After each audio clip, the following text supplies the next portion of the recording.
أينما كنا أينما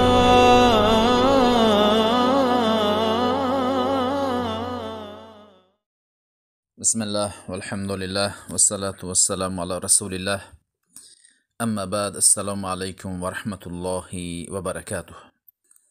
درس میراث ما گفتیم وقتی که یک شخص مسلمان از این دنیا می رود، باید مزد شخصی که کفن می کند او را می شوید و خوشبویی می زند و قبرش را می کوید، با او مزد او را باید داد.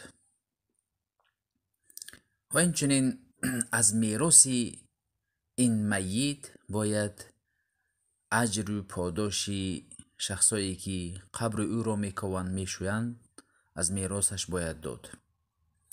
دومین، آن قرضی که این میت داشته باشد از تریکه میگوید از میراث باید پرداخت کرد. و آن زیرا پیامبر صلی الله علیه و سلم در یک حدیث میگویند نفس المؤمن معلقه بدینه حتی یقضى عنه. نفس مؤمن، روح مؤمن آویزان شده است با قرضش وقتی که او در استراحت و در روضه باغی از باغهای بهشت باشد، تا وقتی که قرضش را نپردازد او به آنجا وارد شده نمیتواند. پیامبر صلی الله علیه و سلم وقتی که یکی از میت را آوردند گفتند آیا این قرض دارد؟ صحابگان گفتند بله، این 2 دینار قرض دارد. پیامبر گفتند من نماز او را نمیخوانم تا اینکه قرضش را پرداخت بکنید.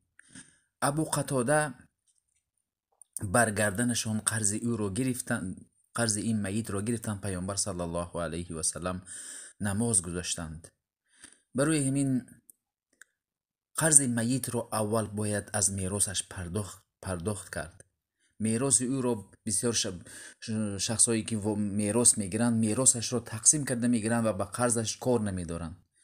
باید میت را آزاد کرد. و اینچنین پیامبر صلی الله علیه و سلم گفتند دین الله احق بقضائی یا احق بالوفا. اگر میت زکات ها نداده باشد یا به دادن فرصت نداشته باشد، از این دنیا رفته باشد، باید زکات مالش را از میراثش برآورد و مردم داد. و اینچنین آن کفاره هایی که کفاره یمین میگویند، کفاره هایی است که باید کفاره هایی که باید 6 فقیر طعام داد کفاره داشته باشد.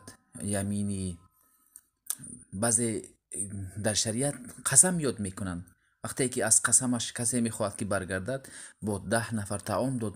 باید اگر این قرضها داشته باشد باید نیز این قرض الله را پرداخت کرد. و اگر روزه های قرضی داشته باشد باید ولیش داشت، باید از نام او باید بدارد. برای من گفتند که پیش از تقسیم میراث باید قرضهایش رو، قرض الله و قرض بندگان، آن ظلم هایی که کرده باشد باید به صاحبش برگردان. مال کسی رو ظلماً گرفته باشد باید صاحب میت او را پرسجو بکند و میت را آزاد بکند از این چیزا. زیرا پیامبر صلی الله علیه و سلم گفتند یغفر الله للشهید کل ذنب الا دین. شهید وقتی که در راه الله شهید میشد تمام گناهش بخشیده میشود مگرم که قرضدار باشد، قرضش بخشیده نمیشد، زیرا حق بندگان میباشد. و اینچنین آن خونبهاهایی که وقتی که یک شخصی رو به قتل میرساند اگر خونبهای او را نپرداخته باشد این نیز قرض بر سری میت می باشد. خونبها مثلا قصاص در اسلام قصاصی است.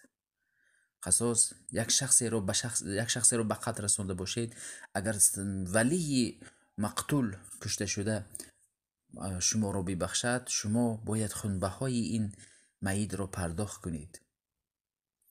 برای همین این قرضها رو باید پرداخت کنید. این بود درباره قرض میت پیش از پرداختن میراث. السلام علیکم و رحمت الله و برکاته.